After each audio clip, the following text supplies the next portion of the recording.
నాకు ఈ గొప్ప భాగ్యాన్ని ఇచ్చినటువంటి ప్రభు యేసుక్రీస్తు వారికి వేల కొలది స్తుతులు స్తోత్రములు చెల్లించుకుంటున్నాను. ఈరోజు శుభ శుక్రవారం సందర్భంగా సంఘమంతటికి శుభములు తెలియజేస్తూ ఉన్నాను. మహాగణుడును మహోన్నతుడైనటువంటి దేవుడు మరి ఈ లోకాన్ని సృజించినప్పుడు మరి తండ్రి అనేటి దేవుడు, కుమారుడైనటువంటి యేసుక్రీస్తు ప్రభువారు, పరిశుద్ధాత్మ దేవుడు అందరు కలిసి త్రిత్వంగా ఉన్నట్టుగా మనం చూస్తూ ఉంటాం. కాబట్టి ఈ 6వ మాటగా బైబిల్ వాక్యం నుండి యోహాను రాసిన సువార్త 19వ అధ్యాయము 30వ వచనం చదువుకుందాం. యేసు ఆ చెరుకును పుచ్చుకొని సమాప్తమైనదని చెప్పి తల వంచి ఆత్మను అప్పగించెను. మరి యేసుక్రీస్తు ప్రభువారు కల్వరి శిలువలో మాట్లాడిన 6వ మాట ఇది. మరి తండ్రి అనేటువంటి దేవుడు, కుమారుడు యేసుక్రీస్తు ప్రభువారు, పరిశుద్ధాత్మ దేవుడు చూసినట్లయితే ఈ సృష్టిని సృష్టించినప్పుడు దేవుని ఆత్మ ఆ జలములపై అల్లాడుచున్నది అని మనం చూస్తాం. అప్పుడు తండ్రి అనేటువంటి దేవుడు ఈ సృష్టిని సృష్టించినప్పుడు కుమారుడైనటువంటి యేసుక్రీస్తు ప్రభువారు కూడా ఆయనతో పాటు ఉన్నట్టుగా చూస్తాం. కాబట్టి దేవుడు త్రిత్వంలో సృష్టిని 6 దినములు సృష్టించినట్టుగా మనం చూస్తున్నాం. మరి ఈ సృష్టినంతా సృష్టించిన తర్వాత 6వ రోజు మానవుని సృష్టించినట్టుగా చూస్తున్నాం. ఈ సృష్టిలో మానవుడు ఆది కాండము 1:27 ప్రకారం దేవుడు తన స్వరూపమందు నరిని సృజించెను. దేవుడు నరిని తన స్వరూపంలో సృజించినట్టుగా చూస్తున్నాం. స్త్రీని గాను పురుషుని గాను సృజించినట్టుగా చూస్తున్నాం. అదేవిధంగా ఆది కాండం 1:31 ప్రకారం చూస్తున్నట్లయితే అస్తమయమును ఉదయమును కలుగగా 6వ దినమాయను. దేవుడు మానవ సృజించినది 6వ రోజు. కాబట్టి 6 దినములు సృష్టిని సృష్టించిన తర్వాత మానవుడు మనల్ని సృష్టించింది 6వ దినం. ఈ 6వ మాటకి దానికి దగ్గర సంబంధం ఉన్నట్టుగా నేను చూస్తున్నాను. అందుకే కొన్ని సందర్భాలను మీకు తెలియజేయాలని ఇష్టపడుతున్నాను. మరి దేవుడు సృష్టిని 6వ దినం సమాప్తం చేసి 7వ రోజు ఆయన విశ్రాంతి తీసుకున్నట్టుగా మనం 2వ అధ్యాయం 1వ వచనంలో చూస్తాం. కాబట్టి మానవుని సంఖ్య 6గా చూస్తున్నాం. మరి యేసుక్రీస్తు ప్రభువారు ఈ లోకానికి ఎందుకు వచ్చారు అనేది కానీ గమనించినట్లయితే మరి లూకా సువార్త 4వ అధ్యాయము 17వ వచనములో ఆయన సమాజ మందిరములో విశ్రాంతి దినమందు సమాజ మందిరమునికి వెళ్ళి యెషయా గ్రంథమును తీసుకొని ఆ గ్రంథంలో కొన్ని వాక్యాలను ఈ విధంగా చదివారు. మరి యెషయా గ్రంథంలో ఏముందంటే, ప్రభు ఆత్మ నా మీద ఉన్నది, బేదలకు సువార్త ప్రకటించుటకై ఆయన నన్ను అభిషేకించును, చెరలోనున్న ఉన్న వారికి విడుదలను, గుడ్డి వారికి చూపును కలుగునని ప్రకటించుటకును, విరిగిన వారిని నలిగిన వారిని విడిపించుటకును, ప్రభు హితవచనం ప్రకటించుటకును ఆయన నన్ను పంపి ఉన్నాడు అనే విషయాన్ని ఇక్కడ ఆయన చదివి ఇది మీ వినికిడిలో నెరవేర్చున్నదని చెప్పాడు. మరి యేసుక్రీస్తు ప్రభువారు ఈ లోకంలో మరి చిన్న వయసు నుండి 30 సంవత్సరం వరకు తల్లిదండ్రులతో పాటు ఉండి వారికి సేవ చేయించు, వారికి విధేయత చూపుచూ ఉన్నాడు. 30 సంవత్సరం నుండి 3.5 సంవత్సరము దాదాపుగా దేవుని రాజ్య సువార్తను ప్రకటిస్తున్నాడు. ఆయన 12 ఏళ్ల వయసులో ఉన్నప్పుడు పస్కా పండుగకు యెరూషలేముకు వచ్చినప్పుడు వారు పండగ అయిపోయిన తర్వాత తిరిగి ప్రయాణంలో యేసుక్రీస్తు ప్రభువారిని మరి మర్చిపోయి 3 దినముల ప్రయాణం అయిపోయి తిరిగి వచ్చినప్పుడు ప్రభువుని కనుగొని ఆయన లేడని చూసినప్పుడు ఆయన బోధకుల మధ్య కూర్చొని వాళ్ళని ప్రశ్నలు అడుగుతూ ఉండడం చూస్తున్నాం. అప్పుడు ఆయన అంటాడు, మీరు నన్నేల వెదుగుచున్నారు, నేను నా తండ్రి పనుల మీద నేను ఉండవాలని మీకు తెలియదా? మరి 12 సంవత్సరాల వయసులో మనం ఎవరన్నా తల్లిదండ్రుల యొక్క పెద్దల యొక్క బాధ్యతలను, కుటుంబ బాధ్యతను ఎప్పుడన్నా గమనించామా? తండ్రి అనేటి దేవుడు కుమారుడు యేసుక్రీస్తు ప్రభువారిని పంపించిన యొక్క ఆ విషయాన్ని గుర్తుపెట్టుకొని 12 ఏళ్ల వయసు నుంచే ఆయన బాధ్యతను నిర్వర్తిస్తూ ఉన్నాడు. తర్వాత చూసినట్లయితే యేసుక్రీస్తు ప్రభువారు సువార్తను ప్రకటించిన తర్వాత గెత్సేమనే తోటలో ఆయన పట్టుకొని వెళ్ళి ఆయన రాత్రి పూటంతా విచారణ చేస్తూ ఉంటారు, లేదా తీర్పు తీరుస్తూ ఉంటారు. ఎక్కడ ఏ కోర్టులో కూడా రాత్రిపూట విచారణ జరగదు. చాలా అక్రమంగా, అన్యాయంగా ఆయన్ని మరి విచారణ చేస్తున్నట్టుగా మనం చూస్తాం. మరి యేసుక్రీస్తు ప్రభువారిని 6 తీర్పులు తీర్చినట్టుగా చూస్తున్నాం. మానవుడైనటువంటి మనము చేసిన పాపాల నిమిత్తమై 6 తీర్పులు ప్రభు మానవుడి ద్వారా పొందినట్టుగా మనం చూస్తున్నాం. మరి ఆయన్ను తీర్పు తీర్చిన వాళ్ళు ఎవరైనా చూసినట్లయితే ప్రధాన యాజకులు, పెద్దలు, శాస్త్రులు, పొంతు పిలాతు, హేరోదు అనేవారు ఉన్నారు వీళ్ళల్లో. మరి వీళ్ళందరూ మరి ప్రభువుని 6 తీర్పులు తీర్చినట్టుగా చూస్తున్నాం. కాబట్టి ఈ మానవుడు ఏంటి, మనల్ని 6వ దినం సృజిస్తే 6 తీర్పులు తీర్చి ఆయన సిలువుకు అప్పగిస్తున్నట్టుగా అక్కడ మనం గమనించాలి. మరి ఆ తర్వాత చూసినట్లయితే యేసుక్రీస్తు ప్రభు వారు సిలువుకు వెళ్ళిన తర్వాత దాదాపు 1.5 కిలోమీటరు 150 కిలోల సిలువను మోసుకుంటూ, ఆయన బరువు 85 కిలోలని చెప్తున్నారు.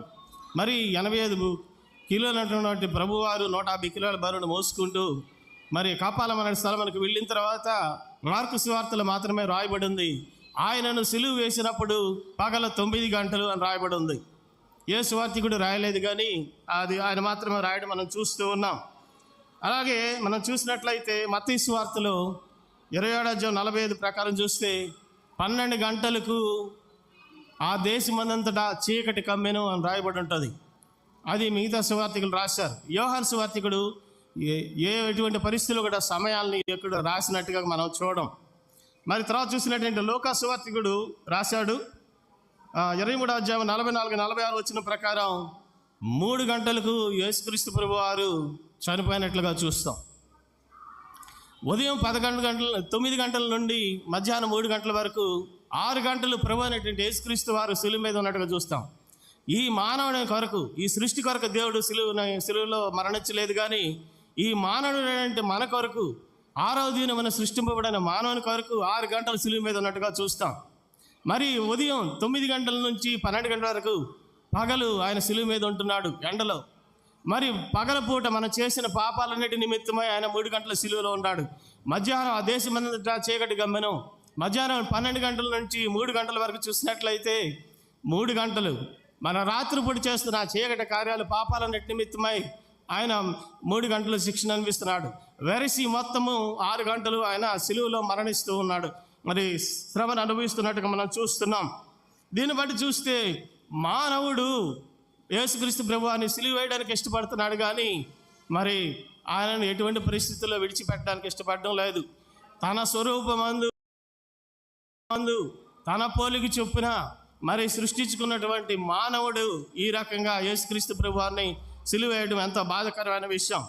మరి అలాగే చూసినట్లయితే యేసుక్రీస్తు ప్రభు లోకానికి ఎందుకు వచ్చాడని గమనించినట్లయితే మార్కు సువార్త 1:14-15 వచనాల్లో చూసినట్లయితే కాలము సంపూర్ణమై ఉన్నది, దేవుని రాజ్యము సమీపించి ఉన్నది, మారు మనసు పొంది సువార్త నమ్ముడని దేవుని రాజ్య సువార్తను ప్రకటించు గలిలయకు వచ్చినాం.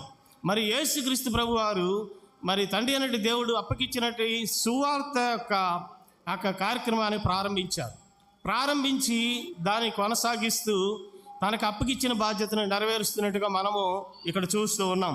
తర్వాత చూసినట్లయితే లూకా సువార్తలో 19:10 నశించిన దానిని వెతికి రక్షించుటకు మనుష్య కుమారుడు ఈ లోకానికి వచ్చారు. మరి యేసుక్రీస్తు ప్రభువారు ఎందుకు వచ్చారంటే నశించిన దానిని, నశించిపోయిన మనము మరి పాపములో పూర్తిగా మునిగిపోయిన మనను రక్షించడం కోసమే యేసుక్రీస్తు ప్రభువారు ఈ లోకానికి వచ్చినట్టుగా మనం చూస్తున్నాం. మరి ఆ బాధ్యతను కూడా దేవుడు ఆ రక్షణ కార్యాన్ని రక్షిస్తూ ఉన్నాడు. తర్వాత గమనించినట్లయితే తండ్రి అన్నట్టు దేవుడికి మరి గెత్సేమనే తోటలో ప్రార్థన చేస్తూ ఉంటాడు. మరి 3 శిష్యులు పేతురు, యోహాను, యాకోబును వెంట పెట్టుకుని వెళ్ళి మీరు నా కొరకు ప్రార్థన చేయుడు అని చెప్పి మరి వాళ్ళను అలా అక్కడ వదిలేసి కొంత దూరం వెళ్ళి ఆయన ప్రార్థన చేయడానికి ఇష్టపడినప్పుడు వారు నిద్రపోతూ ఉంటారు.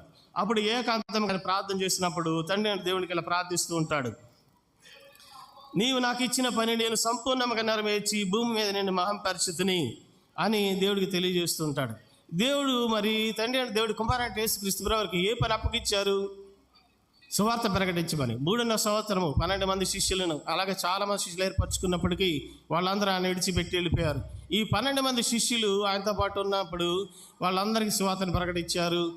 సర్వమానవాళికి లోకసవతలు చదివిన రీతిగా గుడ్డి వారికి మరి కంటి చూపును, మరి కుంటి వారికి కాళ్ళు ఇవ్వడం, ఇట్లా స్వస్థతలు చేస్తూ ఆయనకు అప్పగించిన బాధ్యత నెరవేర్చినట్టుగా తండ్రి అనేటి దేవుడికి ప్రార్థనలో చెబుతూ ఉన్నాడు, నువ్వు నాకు అప్పగించినప్పుడు నేను సంపూర్ణంగా నెరవేర్చి ఉన్నాను లేక సమాప్తి చేసి ఉన్నాను అనే విషయాన్ని ఇక్కడ తెలియజేస్తూ ఉన్నాడు. తర్వాత గమనించినట్లయితే మనము రోమీయులకు రాసిన పత్రిక మరి 10:4 ప్రకారం పౌలు భక్తుడు రాస్తున్నాడు ఇక్కడ. మరి గమనించినట్లయితే విశ్వసించు ప్రతివానికి అనగా నమ్ము ప్రతివానికి నీతిమంతుడికై క్రీస్తు ధర్మశాస్త్రముకు సమాప్తి అయి ఉన్నాడు. దీని ద్వారా ఏం చేస్తున్నాడంటే దేవుడు ధర్మశాస్త్రాన్ని కూడా నెరవేర్చినట్టుగా మనం చూస్తున్నాం. ధర్మశాస్త్రం ఏం చెబుతుంది? ధర్మశాస్త్రం తప్పు చేస్తే శిక్ష అనుభవించాలని చెప్తూ ఉంది. మరి అటువంటి పరిస్థితుల్లో కూడా దేవుడు ఏం చేస్తున్నాడు? ప్రేమ చూపిస్తున్నాడు. దేవుడు ధర్మశాస్త్రం గురించి అడిగినప్పుడు 2 ఆజ్ఞలు చెప్తాడు. ఏం చెబుతాడు? నీ దేవుని పూర్ణ హృదయంతో, పూర్ణ మనసుతో, పూర్ణాత్మతో ఆయన ప్రేమింపవలను. రెండవది, మరి నీ పొరుగు వారిని ప్రేమించాం. పొరుగు వారిని ప్రేమిస్తే ప్రేమ ఇతరులకు హాని కలిగజేయదు కాబట్టి నువ్వు అతనికి ఎటువంటి పాపము చేయవు అనే విషయాన్ని జ్ఞాపకం చేస్తూ మరి ఆయన ధర్మశాస్త్రాన్ని నెరవేర్చినట్టుగా తెలియజేశాడు అప్పుడే. మరి ఆ విషయాన్ని పౌలు భక్తుడు ఇక్కడ తెలియజేస్తూ ఉన్నాడు. అంతేకాకుండా మరి పౌలు భక్తుడు ఏం చేశాడు? యేసుక్రీస్తు ప్రభువారు మరి దర్శనంలో కనబడినప్పుడు ఆయన మార్పు చెంది మరి అన్యులకు అలాగే యూదులకు అందరికీ సువార్తను ప్రకటిస్తూ ఉన్నప్పుడు 2 తిమోతి పత్రిక 4:7 చూసినట్లుగా మంచి పోరాటం పోరాడి తిని నా పరుగు కడముట్టించి తిని విశ్వాసమును కాపాడుకుంటుని అనే విషయాన్ని ఇక్కడ తెలియజేస్తున్నాడు. ఇక్కడ మనం గమనించినట్లయితే పౌలు తన జీవితంలో సువార్తను ప్రకటించి ఎన్నో శ్రమలను వచ్చి ముమ్మారు దెబ్బలు కొట్టబడి అతను అనుభవించి కూడా ఆయన విశ్వాసాన్ని కాపాడుకున్నాను అన్నాడు.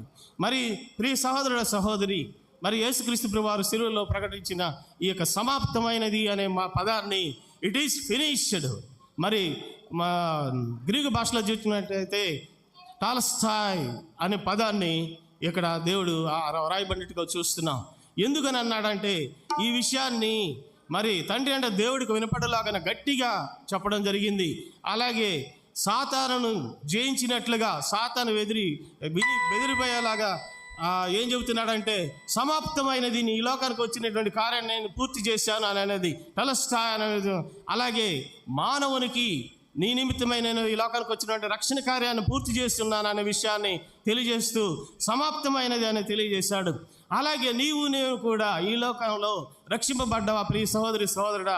రక్షింపడినట్లయితే దేవుడు నీకు అప్పగించిన కార్యాన్ని నువ్వు మరి సువార్తను ప్రకటించడం, అనేకులు క్రీస్తు ప్రభువులకి తీసుకుని రావాలనే దేవుడు అప్పగించిన బాధ్యతను నెరవేర్చడానికి సిద్ధపడాలని కోరుకుంటూ, అలాగే దేవుడి యొక్క తీర్పులో నీవు నేను మరి విజయోత్సవంగా సంతోషంగా దేవుడు మనకు అప్పగించిన యొక్క బాధ్యతను నెరవేర్చామని ఎదుట మనం వెళ్ళి మరి నేను నాకు అప్పగించిన పనిని పూర్తి చేసిన పౌలు వలె చెప్పేవారుగా ఉండాలని సంఘం అంతటికి కోరుకుంటూ నాకు అవకాశం ఇచ్చిన సంఘానికి ఎగ్జిక్యూటివ్ వారికి ధన్యవాదాలు తెలియజేసుకుంటూ ముగిస్తున్నాను.